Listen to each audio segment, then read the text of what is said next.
These are my personal opinions. Always seek a professional when you're making choices about your mental health and well-being.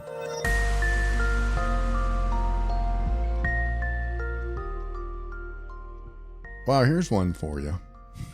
This person lives with his wife, his wife's mom, and another family member, and they're having issues. How could you have issues with that cocktail of family members? Sometimes it works. Sometimes you can all get along and everything is fine, but I do believe that there needs to be contribution from every family member in some way, unless one's infirmed or disabled or whatever. Or maybe one owns the house. Like if her mom owns the house, then you're basically in her mom's house under her rules. And if your wife is stuck on living there or is set on living there because she doesn't want to get a full-time job, then this really all comes down to what you want to do with your life.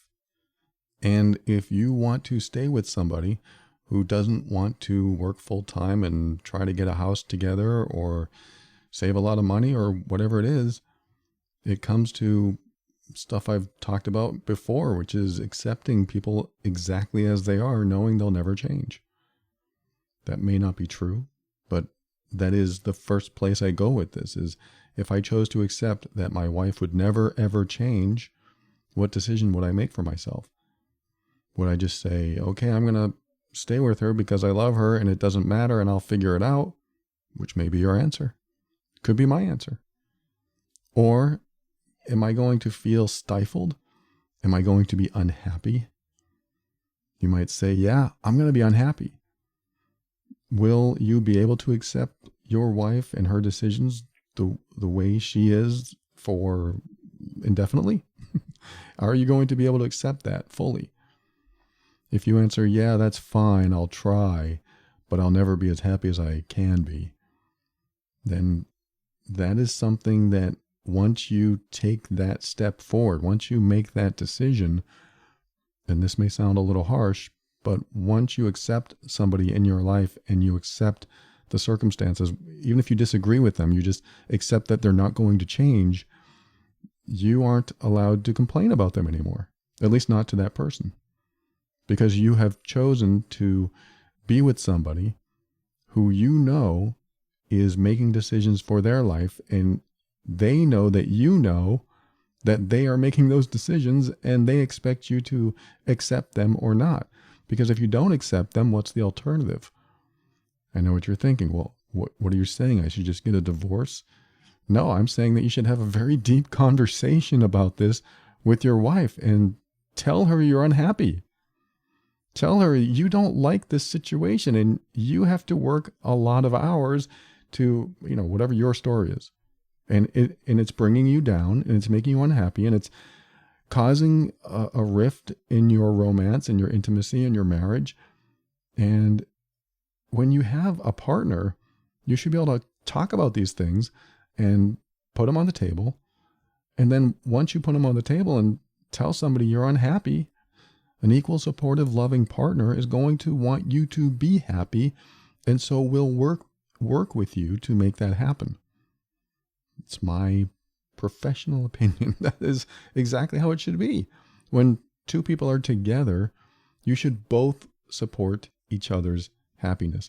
So if one person is unhappy, like you, let's just say that you're unhappy and you don't want to feel that way anymore because you being unhappy will bring down the relationship.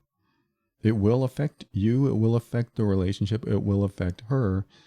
And she will feel it. She will be affected by it. And she will eventually be unhappy herself because you're not happy. Not because you're bringing her down, but because you're down. At least that's how I believe an equal partnership should work. Is when your partner is unhappy, you should want them to be happy. What can you do to make that happen? And if it's something that you're not doing, let's just say that you want her to work full time so you can both move out of the place you're in with her relatives. It sounds like a reasonable request, but I can't tell you how to live your life and I don't know all the circumstances. It sounds like a reasonable request that a married couple would want to be alone in their own space, outside of their family. But that's me. That's my opinion. Maybe she has a different opinion. Maybe she loves living with family. That would be something she values if that's the case. And if that is the case, because it doesn't sound like she's itching to get out of there really fast, then I would have a serious conversation. Hey, if you want to live with your family, I just want to let you know that I don't. I want to live with you. I want to spend my time with you. I want to be able to walk around in my underwear in my own house without having to worry that somebody's going to open the bedroom door or whatever. I don't want to have to think about that stuff.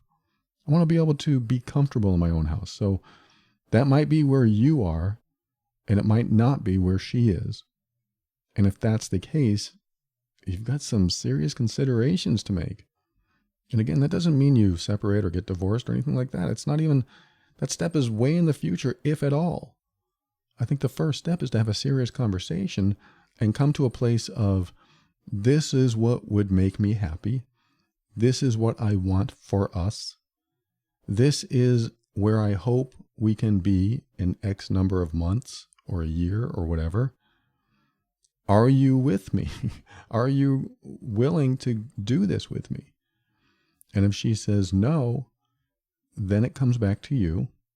You know, she's happy where she is, and she doesn't seem very interested in maybe your end of this, your emotions about it. And that's an unfair thing for me to say. I'm not saying that's what she thinks at all, but she may just value family and value her connection with her mom and other relatives in the house, and that's where she is. So it comes back on you. It returns to you.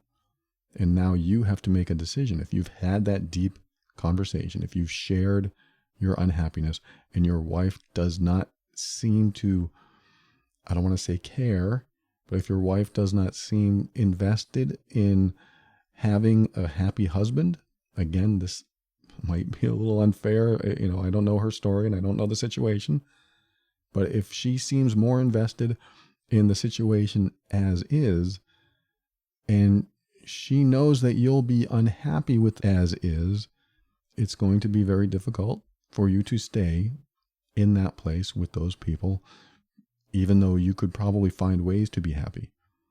But if you feel like you'll never be happy there, then it will eventually wear on you. And as it wears on you, it will come out in different ways. And this is all speculation. This is all me making assumptions about what would happen, because maybe you stay a while and everything's great. Maybe you're saving a lot of money by staying there, and maybe that's what you need to do is continue saving money. But let's just say, like, one of the things you said is, my wife doesn't want to work full time. I don't either.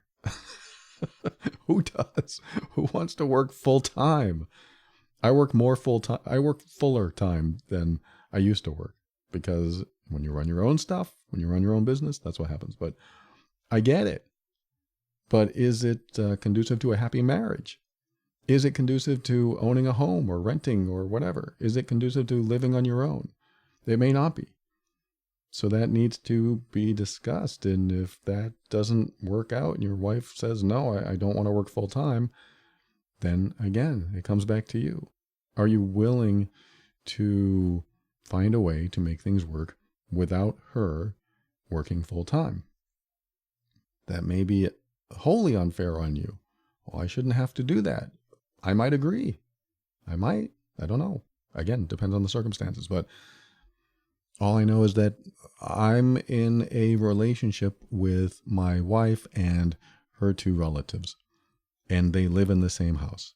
And I can't wake up at 3 a.m. and go watch TV because there's other people in the house. I can't make a lot of noise because there are other people in the house. So I don't really have my own space. And I know some people live like this. I get it. But here's this person reaching out and asking to sort all this stuff out. And I don't know what you're looking for from me. Is there a magic pill? Is there something that you can say? This really does come down to, this is what I want. This is what I want in my life. This is what I want for us. I would really love to spend our time together alone. I feel very stifled here. I feel unhappy here. I have no privacy here. Whatever your story is, again. And I just want better for us. And this is what I'd like to do. And if you've married someone that has no interest in that or some of it, then that needs to be a serious conversation. And this is where I would go with it myself. I'm not saying that you should do this, but where I go with it is if I knew I was unhappy and I was living in these circumstances with her relatives and I really wanted my own space, I probably wouldn't have a problem with it, actually. But if I really wanted my own space and I wanted us to live as a couple together without these people in the house, I would say, I don't know if I can handle that. I don't know if I can live like that. And of course, this is after we've had the conversation of, honey, I really want us to live together and I really want us to have our own place. And I don't want to be around this. And I want our privacy and this and this and this. And I would lay out all the criteria. But if she had no interest in that criteria, I might be thinking that, dare I say it, I might be thinking that I made a mistake. You said you've been married for a number of years and now this is coming up? Have you been in this living arrangement for that number of years? Because if you have, then probably too much time has gone by. And maybe this is your point of resentment, or at least the peak of your resentment. You've had enough and you don't want to deal with it anymore. And you're trying to find a way out of it. You can't convince people that don't want change to change. You can't convince your wife to do something different or be somebody different than she is. That's why it always comes back to you. And even if you were to convince her and she was against it and she was resistant, she might feel resentment towards you for making a decision that she didn't want to make. Which is why I really appreciate the idea that if you want change, you must be that person who changes. What that means, at least to me, it's not like be the change you want to see in the world, but it is. It's more like don't try to change somebody from who they are. Just do the change yourself, and hopefully they'll come along for the ride. And what that means to me is, let's just say that I was in that situation with Asha, and she was happy the way she was. She didn't want to bring any money in, and we couldn't afford to move, and her mom was here, and her stepmom was here, and her brothers were here, and I've just felt unhappy around all these people, and she was fine with it. If that were the case and I was unhappy, I would say, I can't do this anymore. I don't want to do this anymore. Why don't we get a place together? I want to be with you. I love you. I want to share my life with you and not with all these other people. This is what I want for us. And if she said, well, I don't really care about that, I would question how much she wants to see me happy. And again, that's unfair for me to say because that is implying that she doesn't want to see me happy. And that may not be true at all. But my mind would go there. Like, why wouldn't she want me to be happy in this relationship? And she might say, well, why don't you want me to be happy? Why don't you support me and what I want? And that's why it always comes back to the person who needs to make the change if they want to see change. So I might look at that and say, she's right. Why don't I support her happiness? Because that's how I define love, when you support somebody else's happiness. Why don't I support her happiness and her choice to live with her family and her choice to live with me and her family and to never want to move? Can I support that? And if it comes back to me and the decision I need to make, I can probably say, yes, I can support that, but I don't want to be in this situation with you. So I will support you wanting to be in this relationship in this house with all these people, but I can't be in that same place with you. It's so easy to talk about. It's very hard to implement. Maybe it feels impossible, but I would have to get serious. Me, I'm not saying you. I'm saying I would have to get serious. I would have to look at my marriage and ask myself, is this what I want in a marriage? Is this what I want for a wife? What if she checks all the boxes? Yes, but she does this and this and this and this and this and everything else is great. I just can't live in this place with them. I can't live with all these people. Will that override everything else? So I would probably have to assess that. Probably have to figure out if everything else is good enough. And if it is, can I accept her the way she is and accept her decisions and never ever give her crap about it again? And so I recommend you listen to one of my recent episodes. It's called The Judgments You Have About Others That Keep You Unhappy. I just came out with that, and maybe you've already heard that. But that is an episode that talks about decisions like this. So if this sounds familiar, I just talked about it a couple episodes ago. But that's where I go with a question like this is, first, you talk to the person. Tell them what makes you unhappy and how can we work together to make each other happy and go forward. Where is the compromise? That might be a place you go. Where can we compromise? Can we at least do X, Y, Z?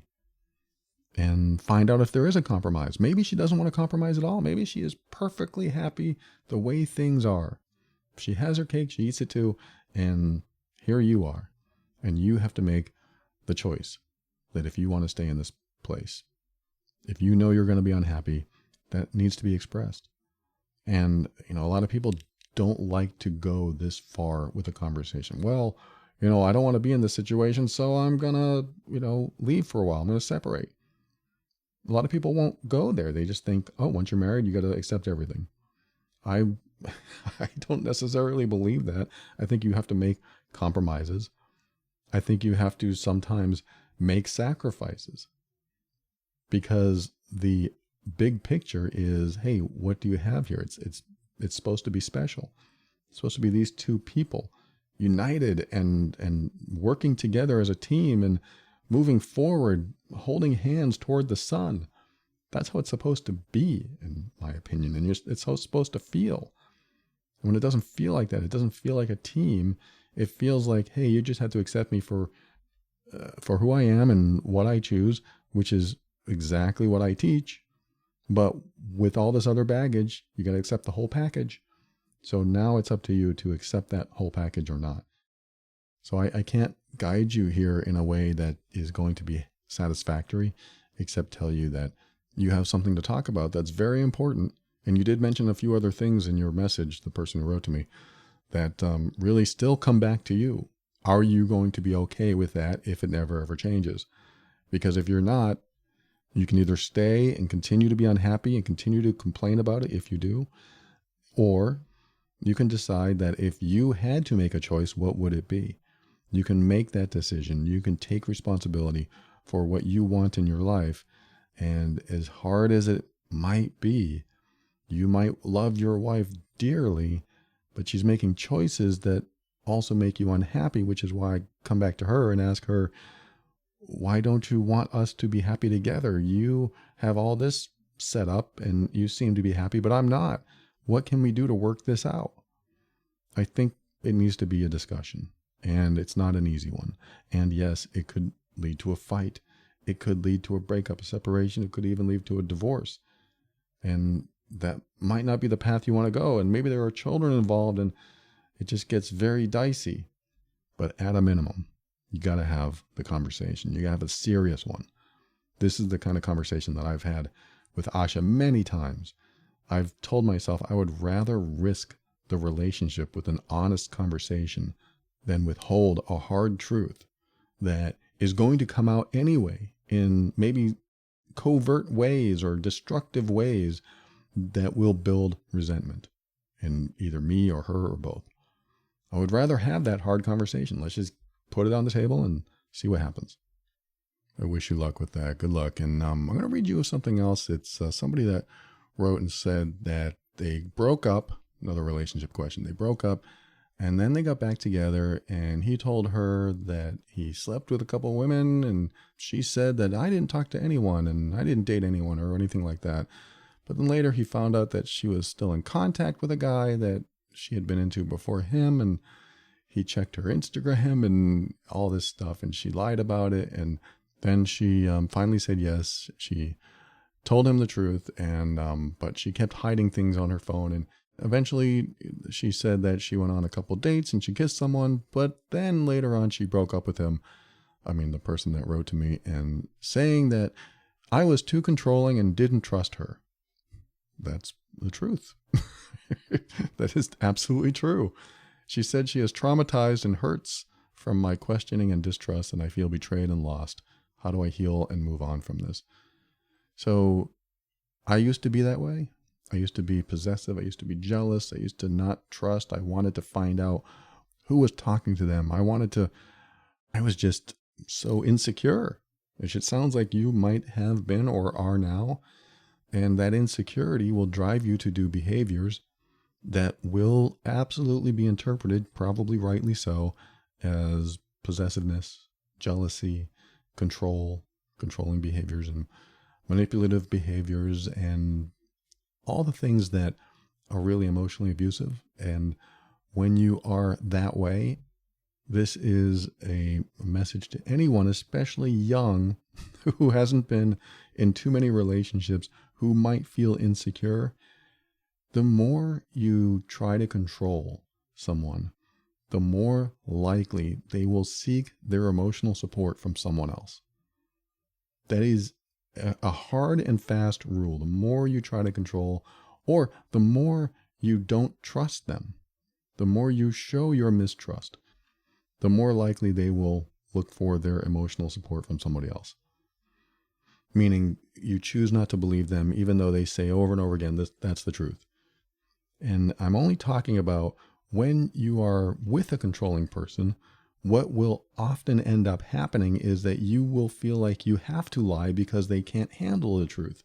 Because if you tell them the truth, what ends up happening is they get upset and they make your life miserable, and they bring it up over and over again, and they can't get over it. And especially if they're insecure and they're possessive and they're jealous, they're going to continually make it a problem in the relationship. Well, that time you did this, I can't trust you. So it could be 5 years later. That time you did this, I can't trust you. Which is why when you're with a controlling person, you're more likely to make stuff up so that they don't get upset and your life can be at least a little bit less miserable. Because being with a controlling person is miserable. So if you are the person, you are the insecure one, you are the one who wants to know where they are all the time, and you're constantly bringing up things that they've told you no, but you believe it's something else, and it's yes, you might very likely push them into the emotional arms of somebody else at a minimum. Now, this discounts people that are actually cheating, betraying. This discounts those people. And what I mean by that is you have one kind of relationship with a very jealous, insecure person who's constantly trying to figure out who you're talking to, trying to control who you're talking to, trying to get information out of you, whether it's true or not. And there's that kind of insecure person that you might be with. So that kind of person can push somebody into the emotional or physical arms of somebody else. Then there's the type of person that is actually cheating, and they are not necessarily with an insecure person, but that person suspects something. So there's two things here I don't want to conflate. I don't want to mix these up into one thing. I want to make sure that going forward, I'm talking about the insecure, possessive, maybe jealous, maybe person, the person who fears abandonment, the person who fears rejection, the person who fears being alone. I can name all these off because this is who I was. In my 20s, that's who I was. I'm in my 50s now, way over it. But that's why I mentioned that if you're younger, this is more likely to be the case. But if you keep these qualities as you grow up, it's going to really destroy relationships. And so the jealous, insecure, possessive, fearful person who thinks that their partner is going to leave them or find somebody else is more likely to be controlling. And that controlling aspect of the relationship will eventually push the other person into the emotional or physical arms of somebody else. I'm sorry to say that's going to happen. It might not, but you're better off thinking it's going to happen so that you aren't that person. You aren't that person that pushes somebody away. And then you might say, but what if it's true? What if I am afraid that they'll leave me and it's true? If you are afraid that they'll leave you, if you are afraid that they'll find somebody else, then you don't trust. And if you don't trust, is it fair to push your mistrust onto someone else? And I'm not putting you down for that. I was there. But is it fair for you not to trust someone and make their lives difficult and control them because you can't bring yourself to trust them? And it might be a valid trust. I'm not saying that sometimes it's true. But what kind of relationship do you want where you can't trust the person you're with? Believe me, if I couldn't trust Asha, I would not have married her and I wouldn't be with her. Trust is one of my top values. Trust, respect, honesty, fun, sexual energy, all those values are important to me. And some can be compromised a little bit. Some work better one day and some don't work on some days. But my top value, if trust isn't there, if respect isn't there, if honesty isn't there, then there's a problem. And that's another hard conversation we might have to have. But if I couldn't bring myself to trust my partner, then it's not on them to convince me to trust them. It's on me to be convinced by their behaviors. And if I'm looking for a way to make them wrong, then I will find that. It will manifest. I will eventually discover something that makes me right and them wrong, because what I will end up doing is the qualities of my personality will push them into a situation that basically they'll say, well, if you believe I'm doing that and I can't convince you otherwise, I might as well do that because I can't trust you to trust me. So I'm going to be pushed into the emotional arms or physical arms of somebody else. This doesn't mean that everyone does that. It doesn't mean that if you're a controlling person or they're a controlling person, that you will automatically find your emotional support from somebody else or your physical support from somebody else. It doesn't mean that, but the chances are high. The chances are high that they will seek another person in their life to be comfortable with because they can't be comfortable with the controlling person. They will seek another person to confide in because they can't confide in the person that's controlling, possessive, and jealous and insecure. So this person who wrote, I know this is half the stuff you don't want to hear. I know what you're looking for. You want to know how to heal and move on from this. I think what you need to do is heal the fears, heal the insecurities. And that means, I've created episodes at theoverwhelmedbrain.com. You can look up the word insecurity. You can look up the word possessive, I think, and jealous. All of those qualities that I talked about, all those dysfunctions that will cause you to do this again in the next relationship. If you start working on that, you will start feeling more secure in yourself and you won't make somebody else your source of happiness and your source of energy. And you'll also discover why you have these feelings in the first place, why you have this insecurity. For me, it was my mom wasn't always there for me. My mom had to be the buffer, the shield from my alcoholic stepfather. So it was very difficult for her to spend a lot of time being loving and nurturing toward me, even though I feel that she is a very loving and nurturing woman. But during her marriage with my stepfather, since I was 1 year old, I had to find ways to entertain myself and keep myself busy and nurture myself, really. But it turned into a dysfunction in my life because I did become insecure. I did fear abandonment. I did fear that the person I was with would find someone else. And I attribute that to not feeling and getting the love I needed as a child from my mom. And I certainly don't blame her for that. She was in an abusive situation, but that's what I was missing as a child. And so I took that neglect that I felt, and it was an unintentional neglect, but I took that into my adult relationships as an insecurity. And as soon as I realized that that's what I was doing to my partners, I felt insecure. I was possessive and jealous, and I wanted to be with them all the time. I was very clingy. And so that fear of being alone, fear of being abandoned, was like a lot of making up I was doing from childhood. I got to make all this up and never let it happen again, because now that I'm an adult, I can control my life. That was my thought back then. I can control the people that are in my life so that they never leave me. And they are always giving me the love I need. And I always get that reinforcement, because when I say I love you to them, I only say it because I want to hear it back. And not that that's anything wrong with that, but I relied on it. I relied on constantly getting that nourishing, loving, motherly connection back. Even though it was my partner, I was in an adult relationship, I didn't think of her as my mom. But this is what we do. We take this stuff from childhood into our adult relationships, and then we ruin them sometimes. And so this person, I'm talking directly to you, the person who wrote to me, you feel hurt, you feel lost, you want to move on from this, and I totally get it. And I think your first step toward healing is to work on that insecurity in yourself and ask yourself why you can't trust someone that chose to be with you and even chose to return to you. You can't trust them that they made the decision to be with you or return to you, and trust that they came to that decision because there was something about you, maybe a lot of things about you, that they wanted in their life. But because you might have been maybe controlling and insecure and not very confident in yourself, or afraid of abandonment and afraid of being alone, maybe all those fears came out and did push her away. That may not have pushed her into the arms of another or whatever.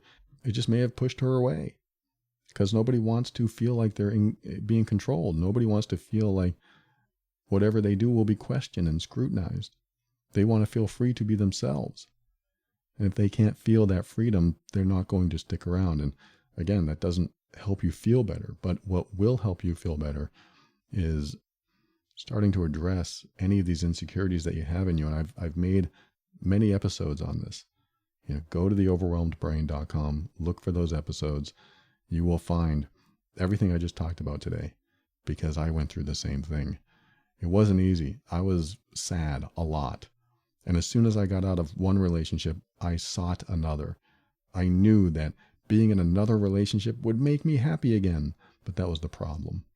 I never brought my happiness into the relationship. I expected it from others, so I drained them. It's draining to pull the source of your energy and your happiness from another person. And once you stop doing that and you get comfortable in your own skin and you feel secure in yourself and you can trust people, even if they end up lying to you, at least you've trusted them up to that point and you weren't the cause of pushing them away. Because if you get back into this relationship or you get into another relationship, you want to be the healthiest version of yourself, at least emotionally speaking. You want to be as healthy as you can be emotionally, so that when you get into a relationship, they feel comfortable with you. They feel safe with you. Anyone that feels controlled or watched or scrutinized or doesn't feel trusted won't feel safe with you. How do you make someone feel safe? You accept them exactly as they are. You take them at face value. You just trust they're showing up exactly the way they are, and you choose to accept the way they are. Even if you don't like it, you would choose to accept it. And if you don't like it, listen to segment 1 of this episode, because that's when I say, hey, sometimes you get to a point where you may not like your circumstances, so you bring it up, you talk about it, you say, I don't like this, the way this is working out. You actually have an honest conversation with somebody. And then that's either going to allow the relationship to blossom, or it may go the other way. But that's the chance we take when we're in a relationship with somebody who has their own thoughts and values and beliefs and ideas and ideals and values. And that's the chance you take. You just have another person that has a whole nother set of criteria that we have to work with. And sometimes it works and sometimes it doesn't. The healing has to take place inside you. Yes, you're grieving the loss of the relationship. It is like a death. It's a death of a part of you, a part of your heart, a part of your identity has died. And that requires rebuilding. That empty space in your heart requires rebuilding. And it's hard to do when you can barely do it inside yourself for yourself. Because if you were using someone else to fill that part of your heart, that's what ends up causing a drain and a strain on the relationship.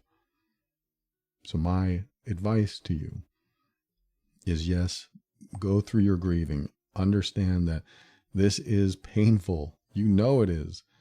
Grieve and cry and scream if you have to. Let those feelings out.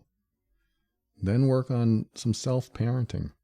This is exactly what I had to do. I had to be my own parent. I had to be the person that couldn't show up for me as a child and start nurturing myself. And I could tell you everything in the world that you need to do, and it's still going to hurt. It's still going to be painful. I don't know how to get around that yet, but you do have to go through that grieving process and know that it will pass. The younger you are, the more you believe it won't pass. The older you are, typically, the more you'll believe you'll get through it. But if you've only had one relationship ever and you break up when you're 40 or 50, you may feel like that young person who's dealing with all this stuff for the first time, because it really is the first time. But as you go through the many breakups that we sometimes have in our lives, I know I have, what ends up happening is that you understand the grieving process. You understand the pain. You understand that it's all part of growing and then feeling better eventually, and then realizing that they're not the only person that could actually fulfill your life. Because sometimes we become obsessive and say, there'll never be anyone like that. And you're right. There'll never be anyone like that last person. And there'll never be anyone like the next person. They're all different. But sometimes we think, well, they're the only one that will ever make me happy. They're the only one who fit every one of my criteria. But what happens is, and this is something I had to practice after my last relationship, my divorce. What happens is you ask yourself the question, if I met someone who was just as attractive, just as intelligent, just as fun, just as romantic, just as sexy, or more, that's the question. If I met someone who had all those qualities or more, would I be okay if it was a different person than the person I was with? I mean, really think about it. If someone came along that was just as attractive or more than the person you were with, or maybe just as funny or more as the person you were with, or just as intimate, just as adventurous or more, would you be okay with that person? That's how I got over my divorce. When I got divorced, I asked myself that question because I was in misery. And I finally said, well, what if somebody came along that was just as this or even more, and just as that or even more? Would I be okay that her name wasn't my ex? Would I be okay? And my answer is, of course. Because what I got from the relationship was all that. And if I could have even more, why wouldn't I want that? And that's what happens, is that we meet somebody who has lots of criteria, stuff that we didn't even realize that we wanted sometimes. And sometimes we don't want. But then we see all these great things about them and we start to develop different values. We start to develop different ideas of what love is about and what happiness is about, because we finally opened our mind to what is possible instead of our ideal, our perfection, the perfect relationship in our mind. Because when we open that up, then someone comes along and we realize, oh, I'm actually happier now.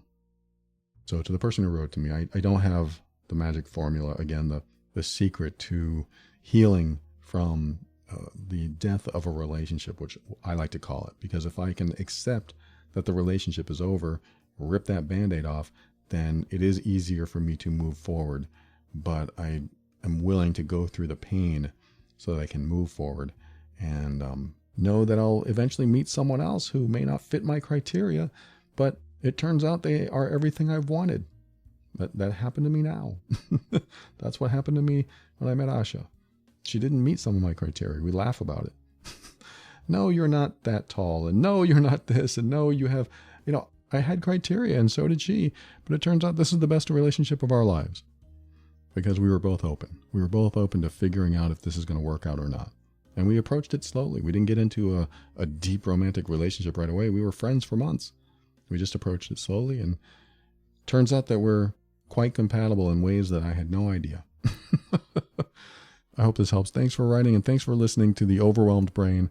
I want to thank our patrons who give to the show. I am very grateful for all of you. I see your names like once a month, and I also get donations like Dina. Dina, thank you so much for your donation. It was very generous. I was quite surprised.